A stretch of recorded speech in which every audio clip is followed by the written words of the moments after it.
Well, good afternoon, everyone. I'd like to call to order this Tuesday study session of the Pierce County Council.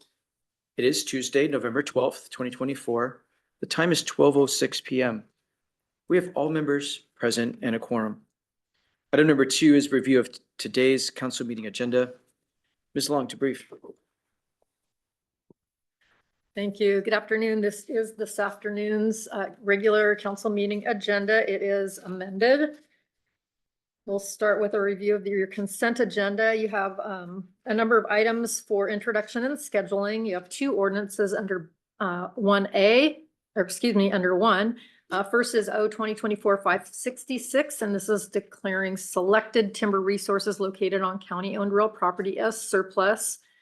This is the Buckley Forest Land Preserve Park property. And this is for referral to rules, and you'll be setting the final on this for December 3rd. Next, you can see has been added. It's O 2024-569. This is amending the Pierce County Salary Classification Plan related to the assessor, treasurer, auditor, executive, and sheriff salaries. This is for referral to rules, and you'll be setting the final on this one for November 26th. Under resolutions, you have 4 items here. All of these are rather similar. They're all interlocal agreements that you are authorizing the executive to execute. These are all for specialized law enforcement services. The first, R 2024-244, is with the city of Lakewood. R 2024-245 is with the city of Bonnie Lake. R 2024-247 is with the city of Puyallup. And R 2024-248 is with the city of Sumner. You'll be referring all of these to rules and operations and setting the final on all of these for November 26th. So moving to your final action item on your consent, you have R 2024-243, and this is confirming the appointment of a new member to the Pierce County Community Development Corporation Board of Directors. That is for final. And then you'll note under D, action on grant application, the U.S. Environmental Protection Agency Intermodal Sustainability Hub. This is through Planning and Public Works. And Mr. Boki will be discussing this during this study session.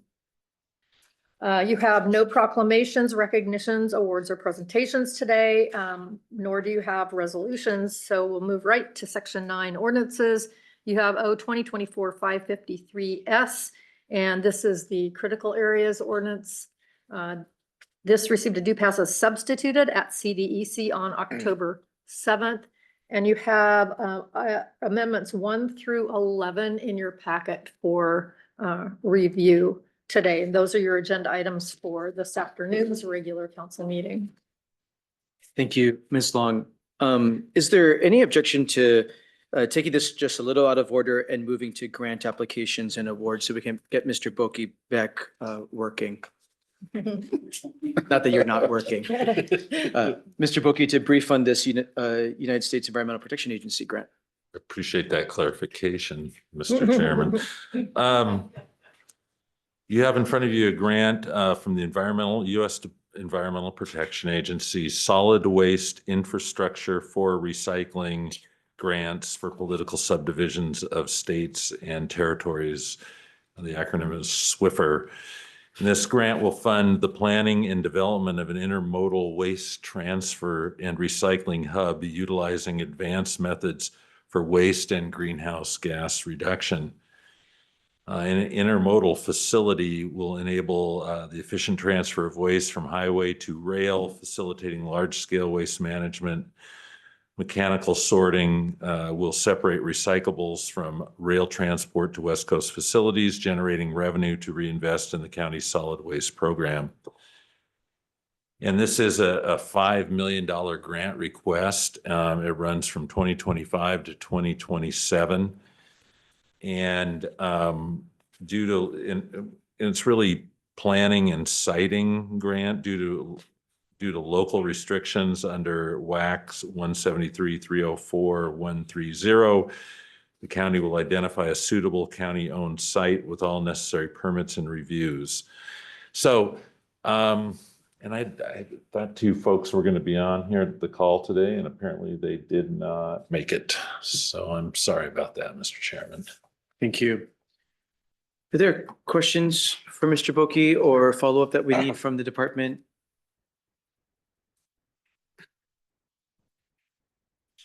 Not seeing any. Thank you, Mr. Boki. This will appear on today's council meeting agenda for authorization. Okay, we're back to amendments. We have the critical areas bill up for final today. Ms. Red Hunt to begin briefing. Good morning. I'm Erica Rhett Hunt, council staff. There are 11 amendments for your review this afternoon. First is Council Amendment number 1, sponsored by Councilmember Denson.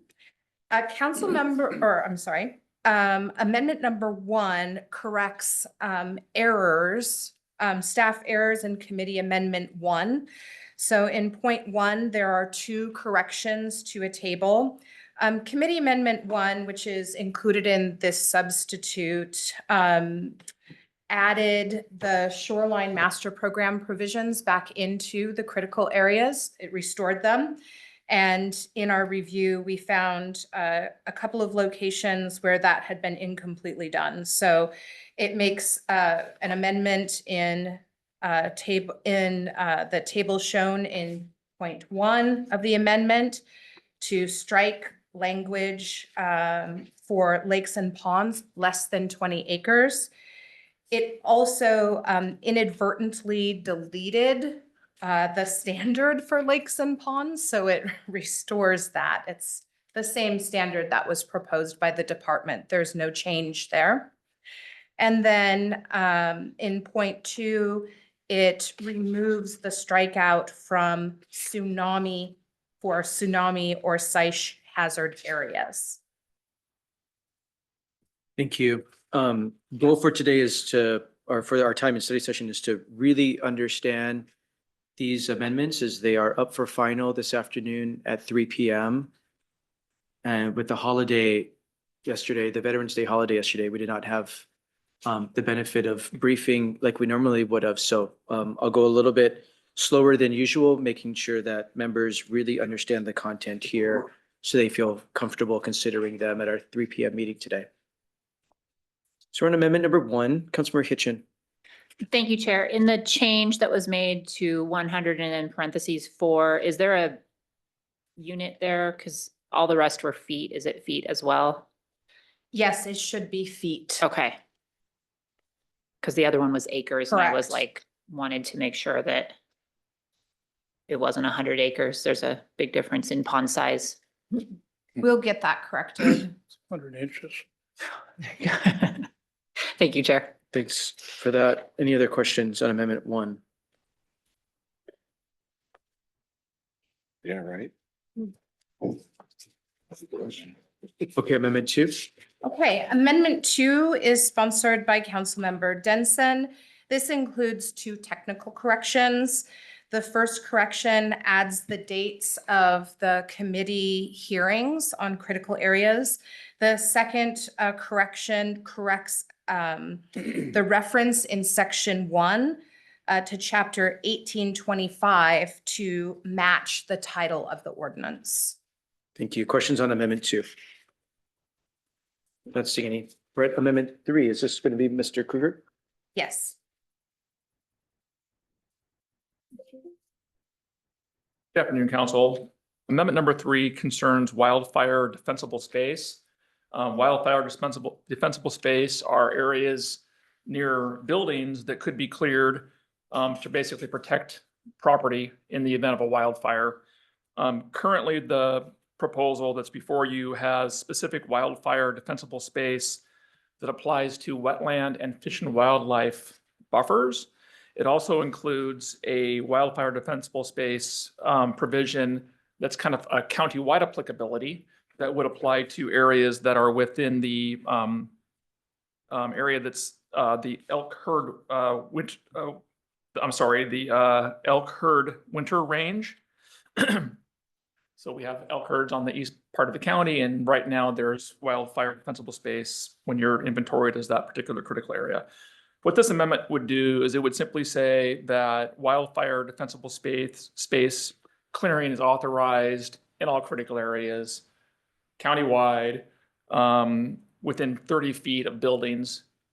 And so it kind of takes, if you can think about it, a perfect alignment of conditions to actually have this come into play. You would need to have a building that has a buffer around it, and within 30 feet of that building, also including designated buffer, which would be unusual, a need to clear. But it does provide a consistent approach countywide to take care of that scenario. And I'm happy to take any questions about this amendment. Thank you. Questions about Amendment 3, Councilmember Denson? Yes, thank you. Are we aware of any situations that meet this criteria? Any buildings? Sure. There's buildings that are right up against the edge of a buffer in the county, right? So you go through permit review, let's say there's a wetland and the buffer, you're 15 feet away from the buffer in terms of where you build your garage, your house, 15 feet. What this would allow you to do would be to clear within that designated buffer an additional 15 feet in order to create wildfire defensible space. So not super normal, right? It's not a super common thing that we see, but it could come into play. Okay, thank you. Thank you, Vice Chair Campbell. Thank you. Little trouble on understanding here. So we have the critical areas proposal coming to us. Is what we're striking out here, is this from the new proposal? And I know new, it's something we've been working on, or is this something that's been in here for a long time and we're now cleaning it up? It's both. So right now in our county critical area regulation, there is wildfire defensible space provisions that allow for clearing within buffers that are within the elk winter range. So that's in the code today, but it only applies to the elk herd winter range. The proposal that came from the executive branch included wildfire defensible space in situations where you're needing to do some defense around a wetland or within fish and wildlife habitat areas.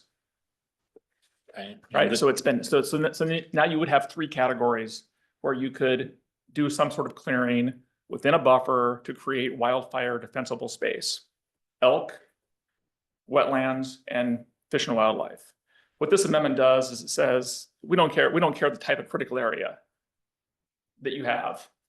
But if you have a situation where you have a building within 30 feet, where there's a buffer within 30 feet of your building, okay? You can clear a portion of that buffer to create wildfire defensible space. Doesn't mean, by the way, that you can grade this down to the dirt. There's conditions you can read here in terms of like uplimbing the tree or taking out shrubs. Okay, so it takes it from 3 defined places to just anywhere where you feel you have a wildfire threat and there's a buffer Right. incursion, you can protect that building. Right. Thank you. Thank you, Chair. Thank you. Councilmember Hitchin? Thank you, Chair. So is this only in areas that are designated as wildfire threatened areas? It would apply to the entire county. Okay, and then is it, if I am building something today closer to a wetland, would I be able to then, while I'm doing the building, go ahead and do that clearing? Even Excellent though the question. building? The answer is no, Okay, no. okay, This has to do with existing improvements. okay. Thank you. Thank you. Any other questions? Vice Chair Campbell? You say existing improvements, so is there a date stamp on this or? It will be once it's adopted, right? So it'll be, but per the adoption date, so. Yeah, so in other Okay. words, you So not can't, an existing structure, hi, I'm done permitted occupancy, now I occupy it and it's existing. in 2025, you would not be able to get a building permit to construct 15 feet away from a wetland, build it, and then come in the next week and say, hey, I'm gonna clear into this buffer to create wildfire defensible space.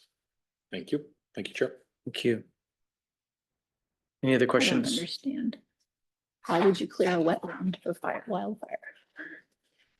Thanks. Put a pump They and a still burn. hose there. Dry out and they burn. They do. Next one's, Okay. okay, commingled here. Those are mine. All of them are? Right enough.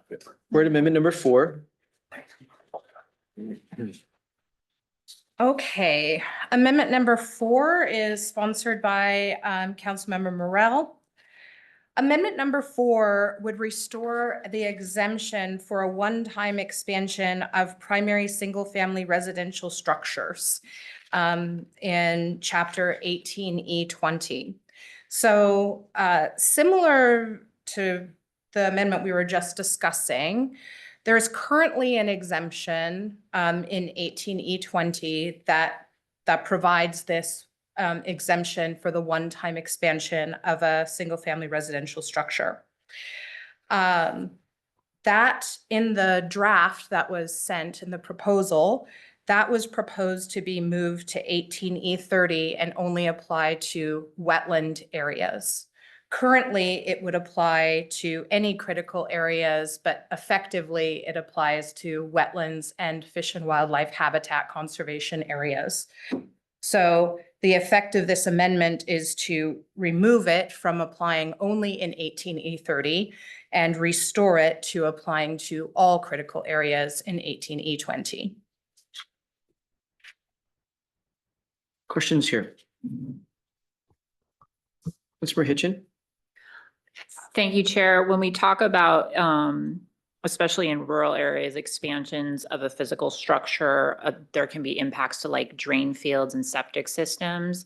Is that, if I expand the size of my building or add bedrooms, and then I need to create a larger drain field because I now have more capacity, is that captured in this amendment as far as like what happens then? So that isn't specifically addressed in this amendment. Isn't specifically addressed in our, in the way that we handle the exemption in our current process and code today. So the requirements for it's an interior or exterior reconstruction, remodeling, or maintenance of existing structures that do not result in expansion of building footprint or increased building height. So it's a pretty limited set of things that it applies to.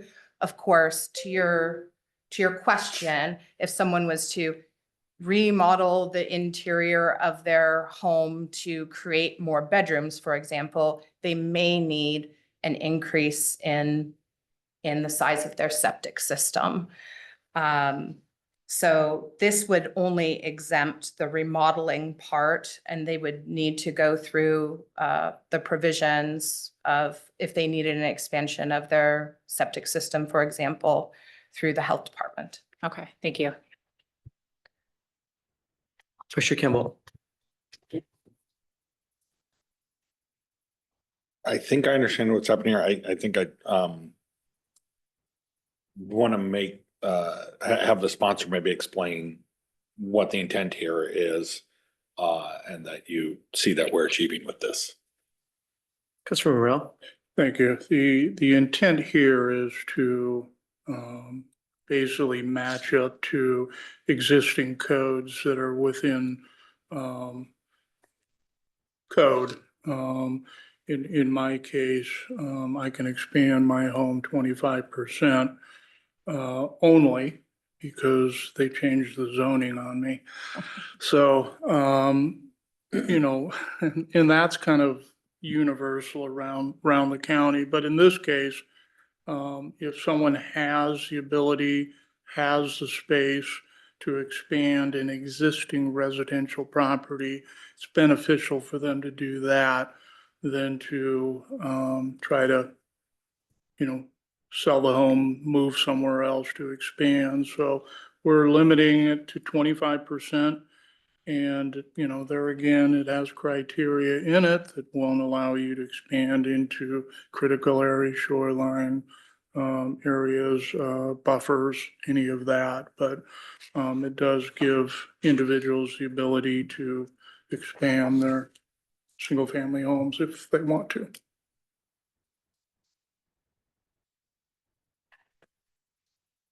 Okay, thank you. Yeah, any other questions? Amendment number 5 is also sponsored by Councilmember Morel. This amendment would increase the size of wetland exemptions. And wetland exemptions basically say, what is the appropriate size of a wetland that should not be considered for mitigation sequencing? So that's avoidance or mitigation of impacts to that wetland. So in point 1, it amends for category 4 wetlands, which are the least substantial type of wetlands, the least wetlandy wetlands.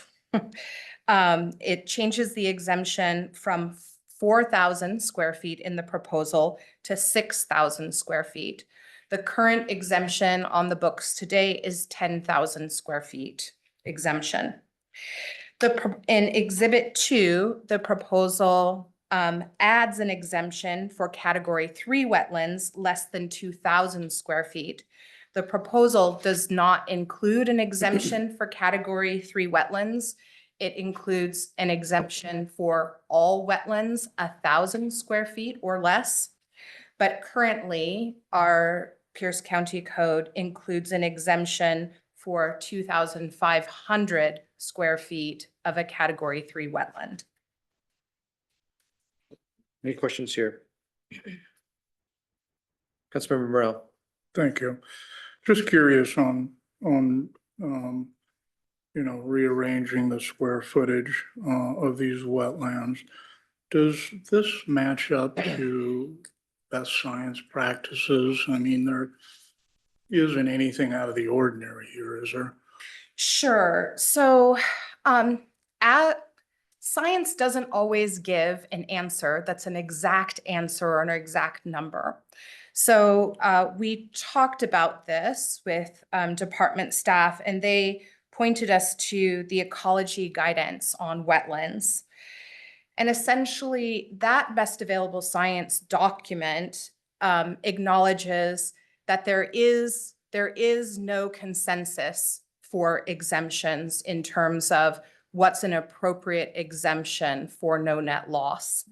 It does acknowledge that exemptions, wetland exemptions, have the potential for cumulative impacts, but the guidance in the model ordinance that ecology proposes does include exemptions, which are the exemptions in the proposal. However, these proposed exemptions they are basically an improvement upon our current levels, which already exempt a much larger area. So this is just kind of picking a middle ground here per se, as far as the square footage goes. Correct. There's no science that points to an exact number. The science says less than what we have would be better. Thank you. Thank you, Mr. Chair. Thank you. Other questions about Amendment 5?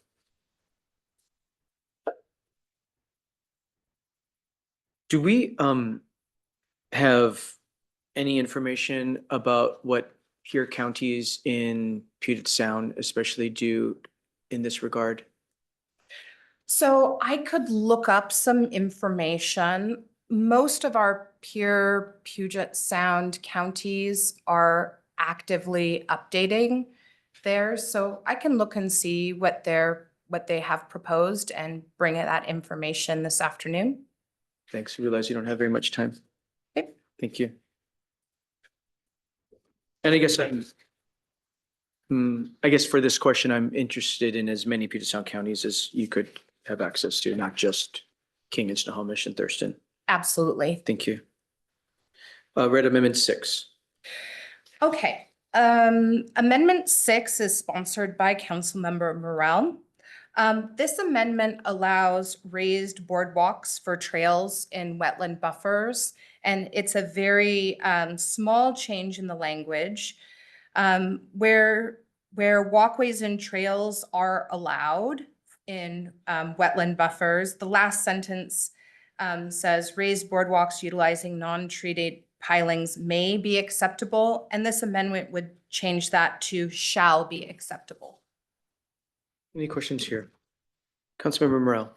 Thank you. Just in looking at this particular proposal, I think we've all have had discussions about the inability for the Parks Department to actually make capital projects.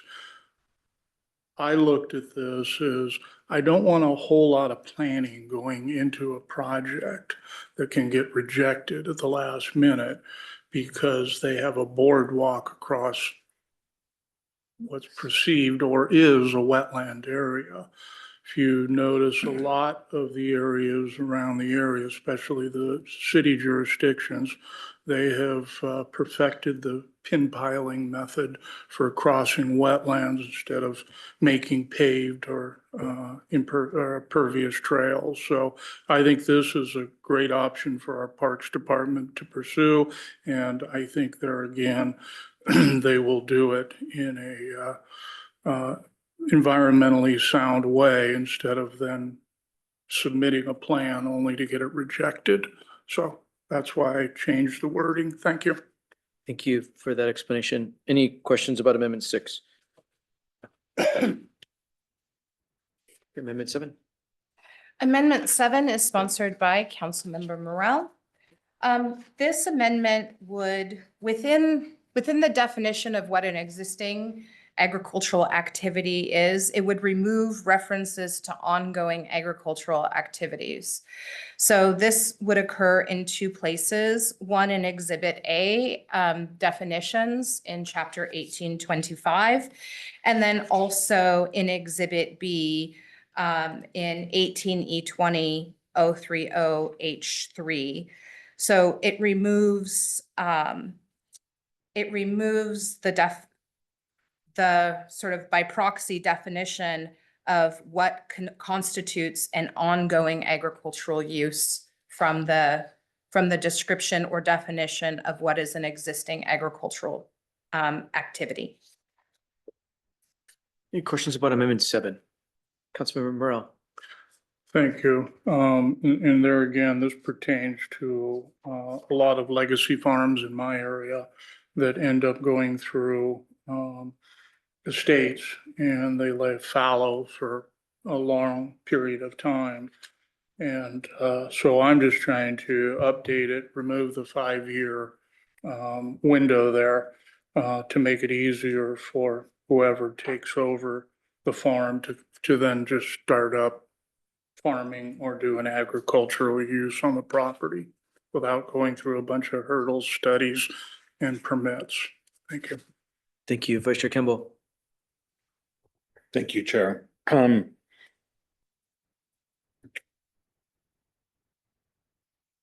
having some heartburn with this one and working it through, so I want to understand a little bit better why. I guess I would come back to the question, is this something that was just put in the proposal we received from the executive department, or is this longstanding language that's looking to be removed here? The definition, this language regarding, so first of all, the definition of agricultural activities existing, the entire thing is a proposed new definition in the proposal. Okay. Some of the language around existing agricultural activities in Exhibit B is, some of it is, but mostly it is new language. And all of the language that pertains to what constitutes an ongoing activity, as Councilmember Morel said, around this 5-year window is all new language. Okay. I think I can read in understanding this, why we would want them to kind of refile if they reactivated fallow lands. For me, the 5-year is unacceptably too short of a window, too small of a window, because when you're talking farming and you're in seasons and for a variety of reasons, you might not plant or work that field or may not have animals in that field for 5 years can happen really quick. And I know there's an extension to 8, but I mean, our road planning is a 6-year plan. I mean, so I don't know if we want to reduce as much as we have or just extend the period to a much longer period. But I see what Councilmember Morales is getting to. I don't know if this is the best way or if extending the time frame is the best way, but for me, 5 is much too short of a window. Thank you, Chair. Thank you. Any other questions or comments about Amendment 7?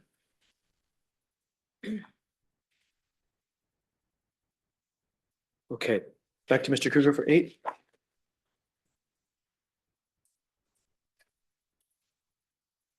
Thank you, Mr. Chair. Amendment number 8 concerns the Channel Migration Zone, which is the area along some of our major rivers where the channel potentially could move and migrate.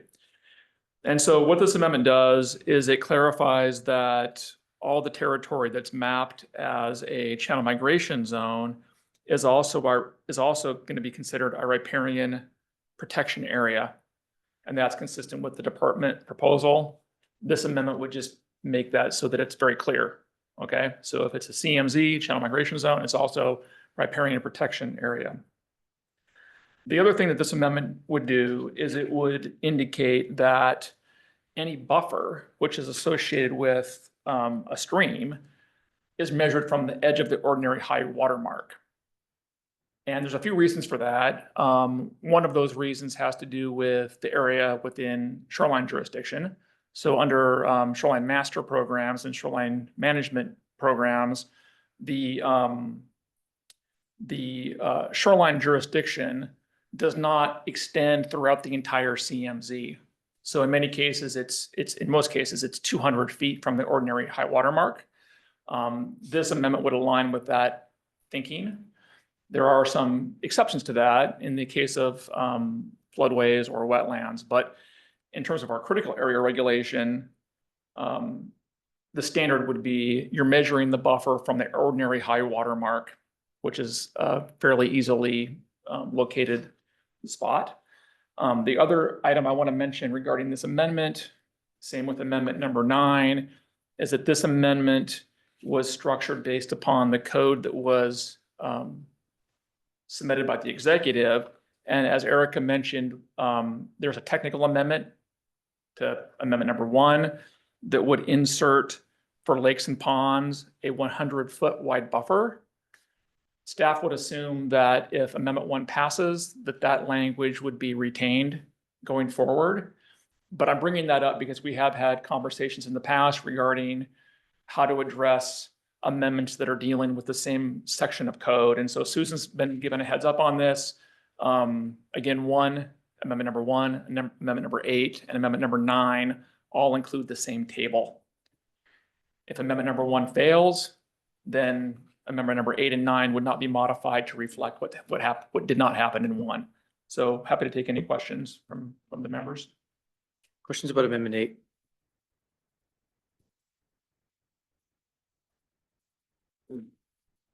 Vice Chair Campbell. Mr. Krueger, you said that the ordinarily high water mark is easily defined. I don't Or want to established, use the maybe? word easily too loosely, but it's a commonly defined location that is identifiable by the experts that do that work. And therefore they can see by the historical pattern of water presence where that high water mark is. So is CMZ, channel migration zone, is that as easily determined? Or is that more subjective? We use federal maps that show the channel migration zone, and we've adopted those maps in certain rivers. So for example, the Puyallup River in the Oregon area, in some places has a very, very wide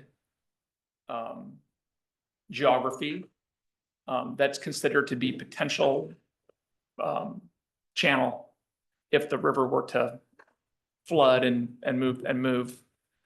And so that area has special regulations that deal with flood hazards that is not being modified by this amendment or anything else that you're looking at. So the channel migration zone is a very kind of important designation from a flood hazard perspective.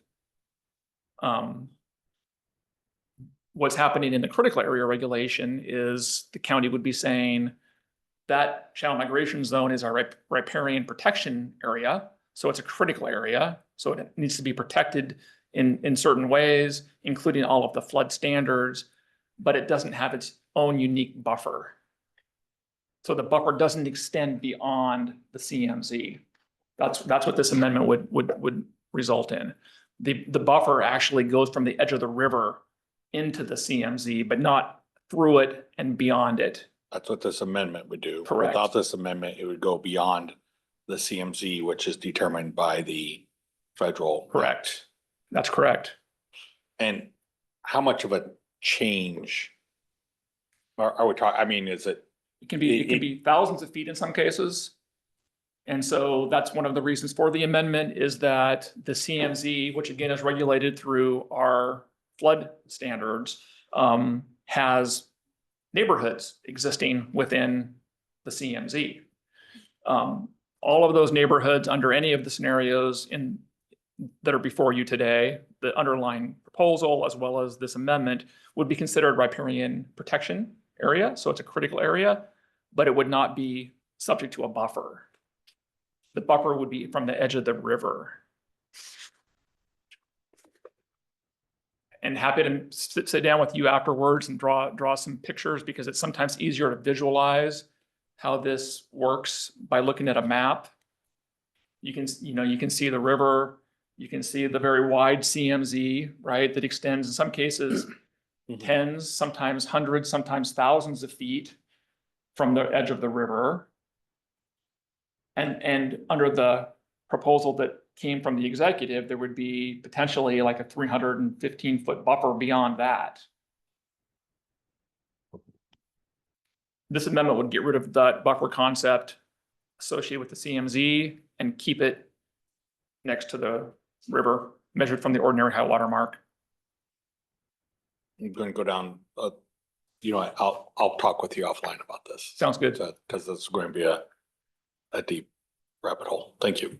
We have a 1:30 meeting scheduled, so I'll see you at 1:30.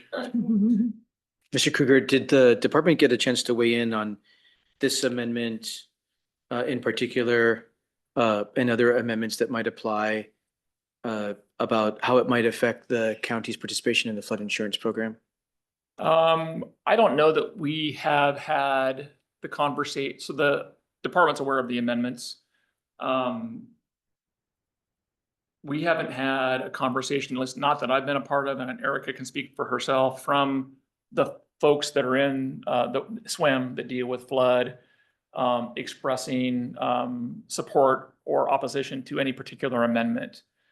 There seems to be some misunderstanding regarding the regulation that was submitted to council for its consideration related to flood hazards. And so we have heard some kind of, murmuring that the underlying bill itself may contain some concerns from certain department staff, but we haven't pinned down precisely what that is. And I don't know. Yeah. So I had some exchange with staff in surface water management. I talked with Helmut Schmidt, and he had some concerns about the underlying proposal and whether or not references that would refer someone to the standards in 18E70, which is the flood hazard standards in the critical areas, whether or not those had been removed or replaced. I went through and looked for all of those terms, any instances where they were changed, and had communication with him about those. And in any case where it looks like it's being crossed out in the underlying proposal, it's actually replaced with a reference to a different numbered section that has the same protections. So it's my understanding that nothing in the proposal or these amendments would undermine our flood hazard protection under the National Flood Insurance Program. All of the areas where there's cross connections, those are preserved, even though some of those cross references look a little bit different than they do currently. Thank you for that response. And that due diligence, Councilmember Hitchin. Thank you, Chair. Along the same lines with rivers, curious how this works with creeks. There's a lot of creeks in our urban area that sometimes are dry most of the year and then suddenly they're not. So just how would this work with those? It typically would not work with those because those typically would not have a regulated channel migration zone. Okay, so this is only waterways that have a this is only Right. for those types. Okay, thank Right. you.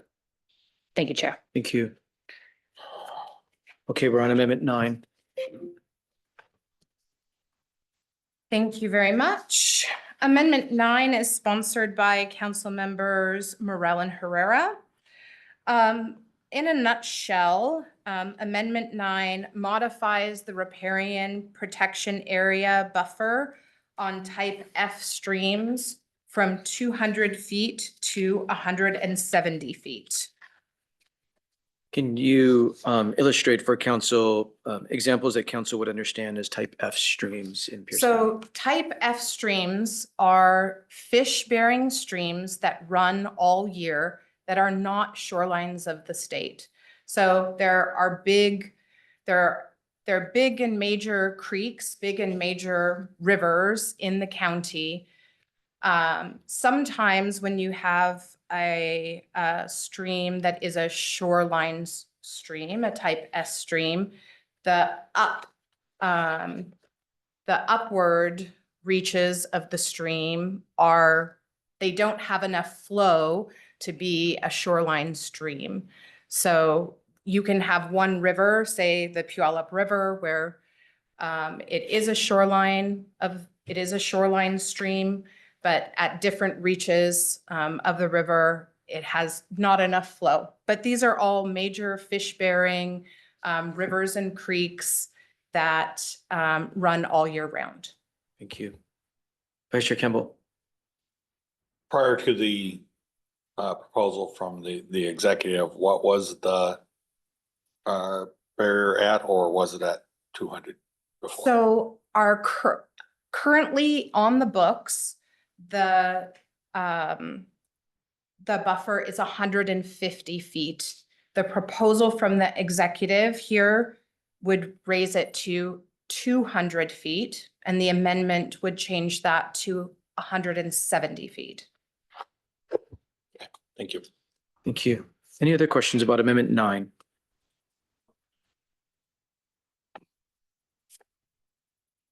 Councilmember Herrera. Thank you, Chair. I just had a question on the science, if there was any available science on this particular amendment. So this is yet another issue in our best available science where there's alternate approaches.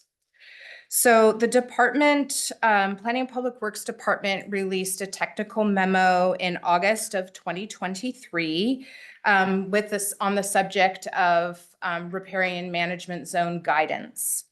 And it reviews alternate systems for looking at what is the best available science. And it goes through at least 3 different systems of determining what's the best buffer for these large riparian management areas. So the memo does conclude with a recommendation of what is in the proposal. However, there are some challenges with what is in the proposal that are addressed in that memo. So the 200 feet is, and I apologize, I'm going to dive a little bit into the weeds here.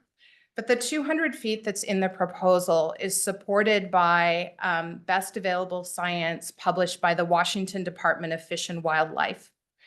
And that system is based on a system called site potential tree height. So what that means essentially is that at a past point in time under native conditions, what would be the potential height of the trees that would occupy that site? And there's estimates that range for most of these type F streams from about 140 to well over, probably about 140 to 240 based on site potential tree height. Site potential tree height is also based on soils classifications because you need the right soils to grow trees of certain heights, right? So when you take a look at the soils classification, what the memo acknowledges is that Pierce County has outdated soils information, and that the soils information that we do have that is more recent is based on more of a regional review of soils and not necessarily a study of Pierce County soils. So some other issues with the site potential tree height is that while Fish and Wildlife has basically an interactive program that estimates the site potential tree height, it doesn't actually cover all of the areas where we would need to apply it within Pierce County. So there's some issues with that set of information. Meanwhile, another way of categorizing the data is based on information from Washington Department of Natural Resources, or DNR. They identify riparian management zones based on soil site class information as well. And this is memorialized in the WAC, the Washington Administrative Code, that deals with riparian management zones, the DNR typology. So based on site class, the site class of a site is based on the types of soils that are present. And so under the memo acknowledges that Pierce County has no site class 1 soils within the county. So site class 1 soils would suggest a total width of the buffer of 200 feet. But the DNR recommended buffer for site class 2 soils is 170 feet. So, so what we have is two different ways of coming up with what's an appropriate buffer for riparian management zones. The DNR version would suggest that we should have a total width of 170 feet. The Fish and Wildlife version would suggest differently. So let's see. I think, any questions about that? Really helpful background, Ms. Rodan. Thank you for explaining. Councilmember Herrera, I just want to make sure you're done with your I'm good. Yep, questions. thank you. Councilmember Morel? Thank you. I appreciate you diving into the weeds on this one. What is our current buffer for type F? 150 feet. Okay, it's currently 150. Okay, and I think there again, and I'll just, since I wrote a whole lot of these amendments, or at least initiated them, I didn't write them. I think I took an approach as, how can we work around the edges a little bit and make this more palatable to basically my area, which is a lot of the CMZ area and the riparian and critical areas. So in talking to both Erica and Mike, I basically said, okay, what can we get everyone to kind of agree with, both in surface water, advanced planning, and best available science. And so on all these amendments, there's nothing radical about them. I think they're, again, they were thoughtfully put together, and I appreciate it because this gets way over my head on some of this stuff. But I think they're all practical, and from my area and a few of the other council members who have rivers in their area, I think this just makes sense. So that's why I'm on here multiple times. So thank you, Ms. Hunt, and thank you, Mr. Kruger, for all the thoughtfulness that went into these amendments. Thank you, Ms. Chair. Thank you. Councilmember Cruver. Thank you, Chair, and I too appreciate all the work on the amendments. I like fewer rules, but I'm wondering, is there anything identified that would significantly change with the increase in the buffer? Assuming that I know there are a lot of citizen science people out there doing water quality testing and whatnot, is there an expectation of what the additional 50 feet from the current 150 to 200 will change?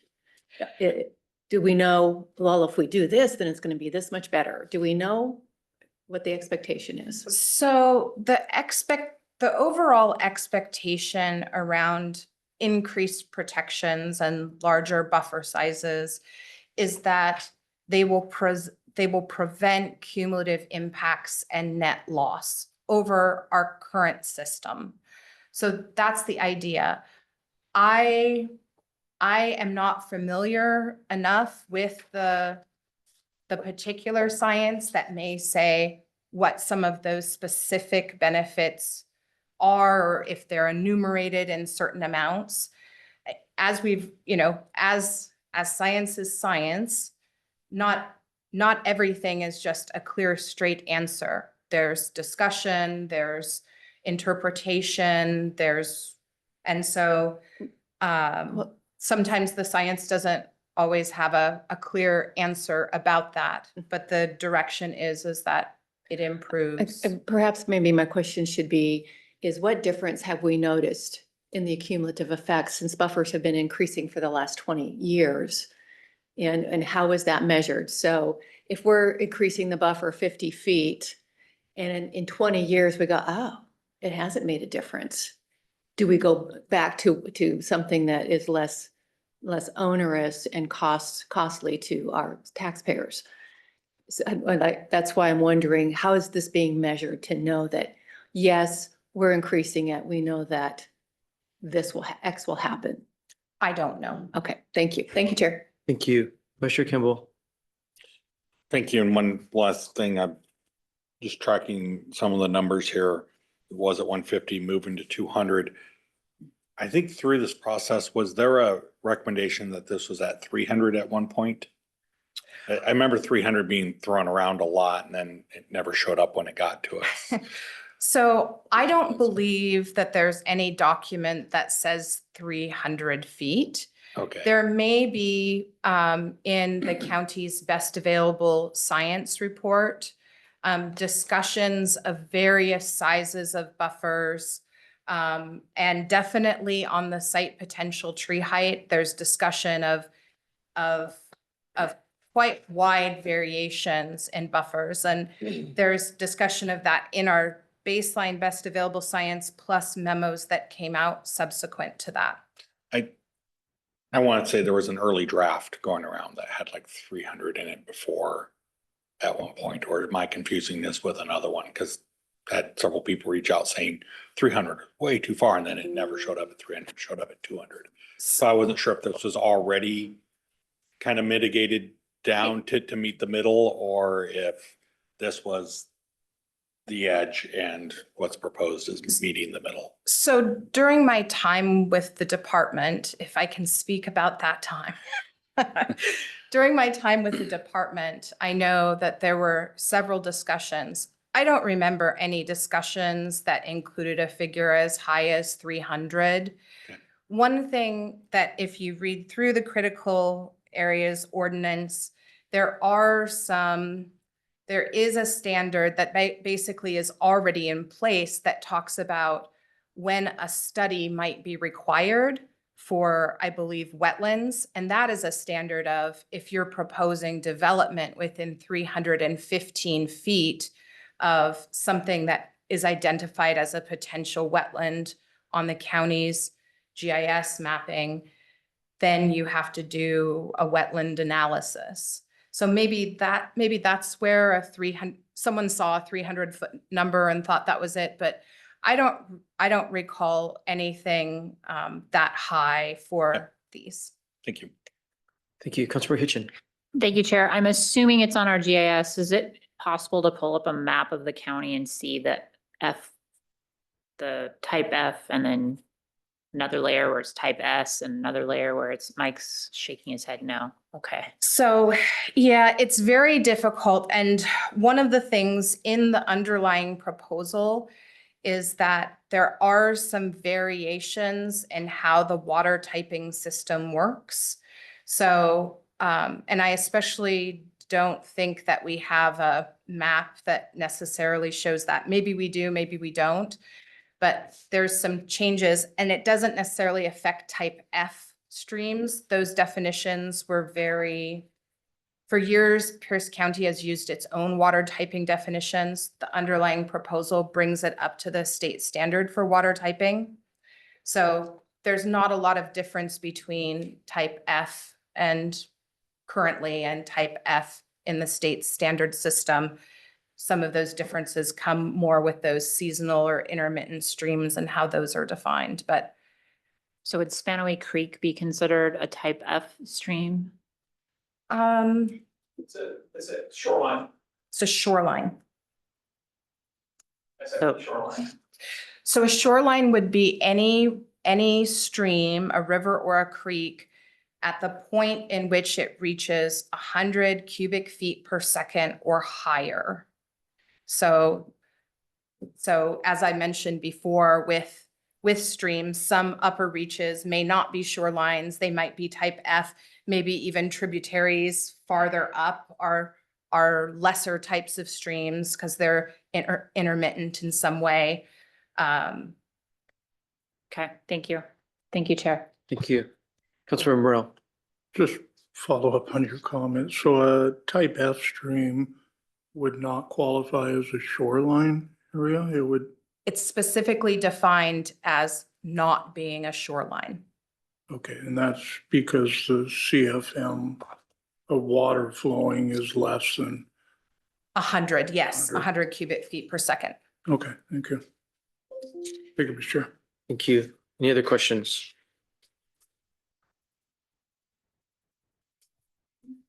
For Amendment 10. Okay, amendment number 10 is sponsored by Councilmember Prover. This amendment would remove a section of that requires wetland sites, mitigation sites to be legally encumbered in tracts and easements.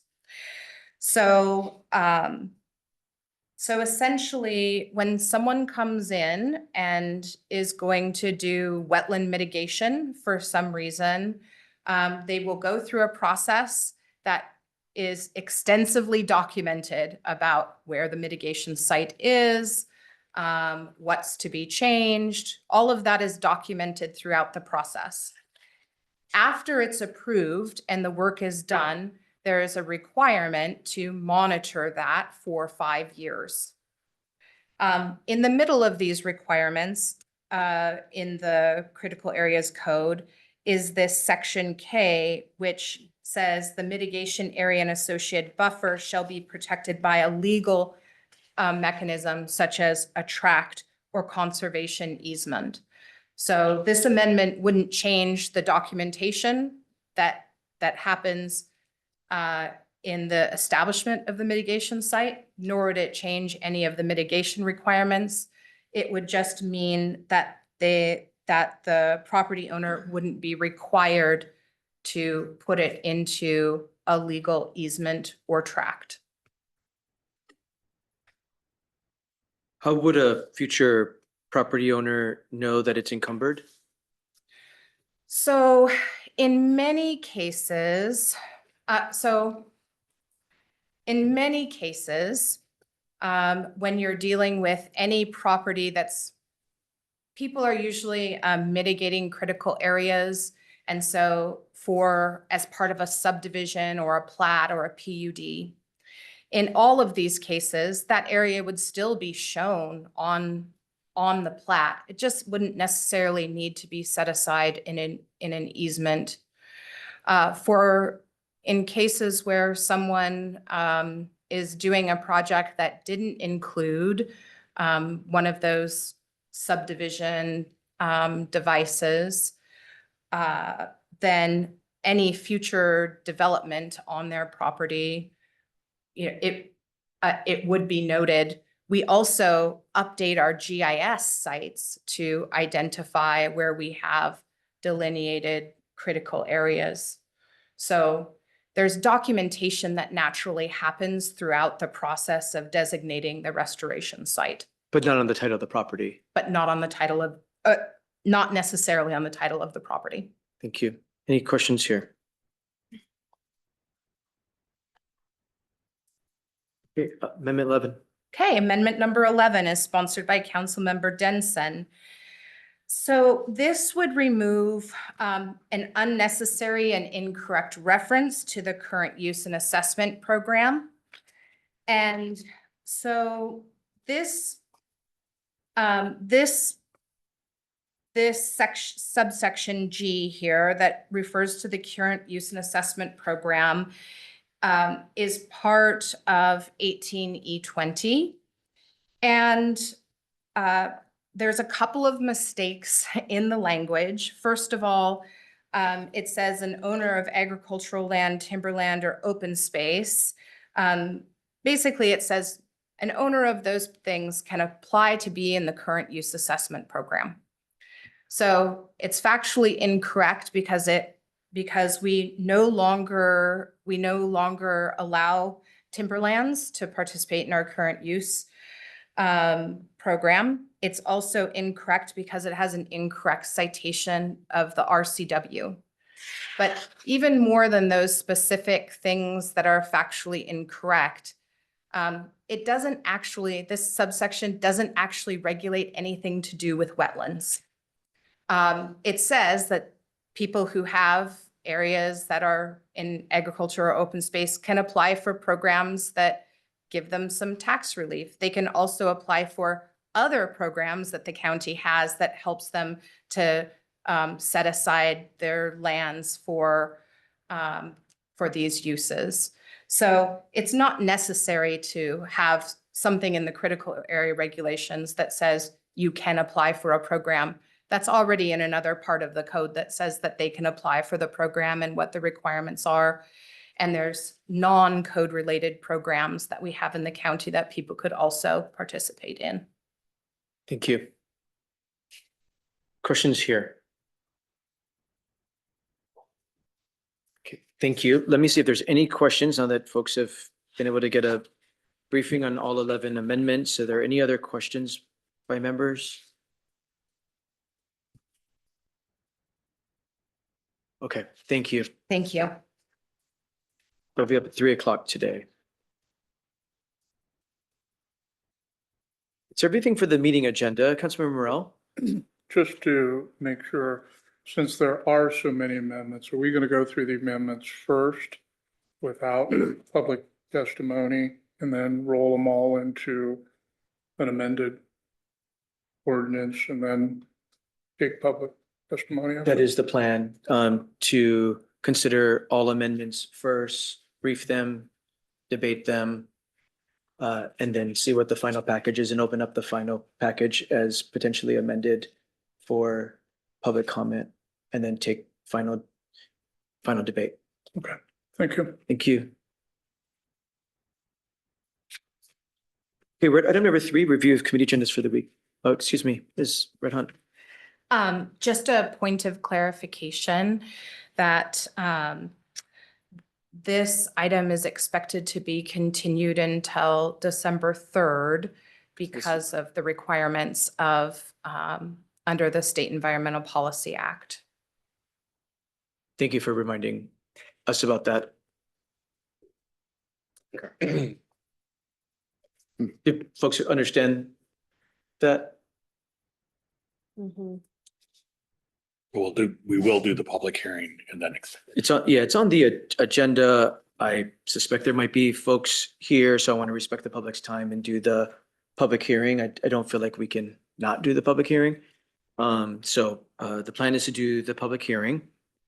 If folks want more time with any amendments, you heard from Ms. Redhunt, the EIS for the program needs to sit for further public review and cannot be considered for final consideration by the council till December 3rd at the earliest. We are trying to move things off the council's docket to make headspace for all of the things. So trying not to, we are trying to clear things that we feel like we can clear off of our docket. Councilmember Hitchin? Thank you, Chair. Does the clock at this, for that have to do with the final ordinance, or can it be continued to be amended if there were things that came to light? Sure can. So under the State Environmental Policy Act, the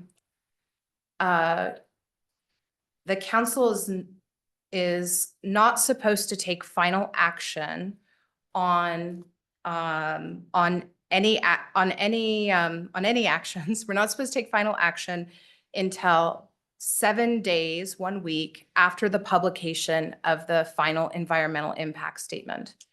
And the critical areas ordinance was included in the environmental impact statement process with the comprehensive plan update. The department tells us that they are on track to publish the FEIS at near the end of November.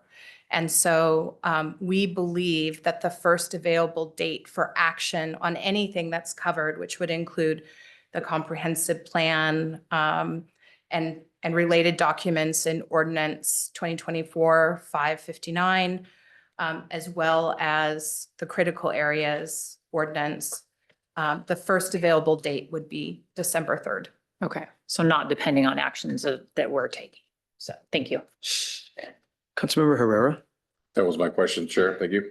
Thank you. Councilmember Morel? So just to make sure that whoever the maker of the motion is, we will then continue it until December 3rd? That is what I'm expecting is That will be the a motion motion? to continue. Okay. That'll be after we do all the amendments. It's after we consider all the amendments. Thank you for the good questions. Thank you. Thank you. Any other questions about the meeting agenda today? Okay, Ms. Long, we're on item number 3, review of committee agendas for the week. All right, thank you. This is a busy week. This afternoon, of course, we have our council meeting at 3. Wednesday, tomorrow, the 13th, beginning at 9:30 is a special meeting of the Select Committee on Homelessness. There are 2 discussion items. The first is a comprehensive plan to end homelessness update. That will be with Devin Isaacson from Human Services. And next you have the overview of the landlord liaison project. That will be with Nicholas Miriam from the Housing Connector. At 1:30 tomorrow, you have a special committee of the whole, and there are quite a number of proposals for consideration tomorrow. The first is O 2024-561. This is the jail incarceration rates and amending chapter 947 of the code. This has a November 19th final hearing date. Next, you have O 2024-563, and this is setting the regular ad valorem tax levy for Pierce County. This has a November 26th final hearing date. Next, we have O 2024-564, and this is setting the 2025 conservation futures ad valorem tax levy. This also has a November 26th final hearing date. Next is O 2024-565, and this is setting the 2025 road district ad valorem tax levy. And this has a November 26th final as well. And last proposal is O 2024-567. This is amending chapter 1420 of the code. This is the Parks and Recreation Services fees. And then you have council member discussion. On Thursday, the 14th, beginning at 9:30, you have a special meeting of the Performance Audit Committee. And the Item there is a discussion of the proposed scope of work for the evaluation of Pierce County Juvenile Court. And that will be with Mr. Vetter from Performance Audit. At 1:30 is a special CDEC meeting. And you have one proposal for consideration there. It's O 2024-559S. This is the amendments to the comprehensive plan. This has a December 3rd final hearing date.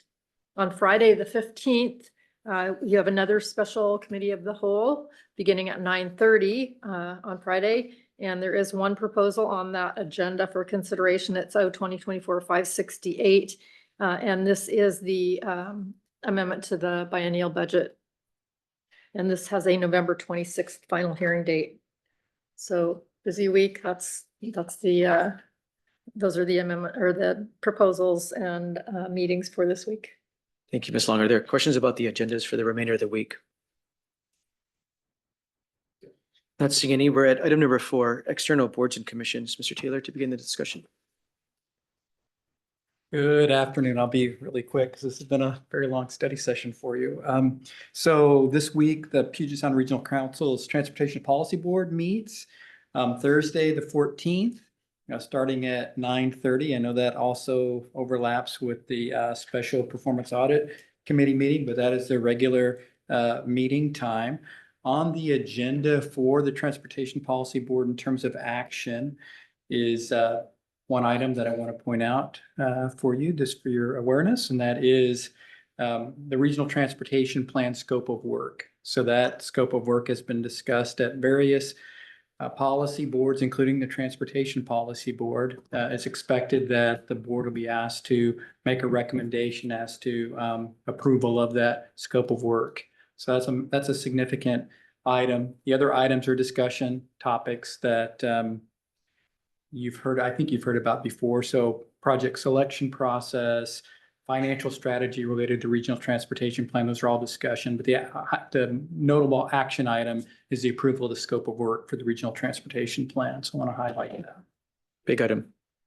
And that's all I have. Thank you. Questions for Mr. Taylor? Let's see, any other members have other external boards and commission updates?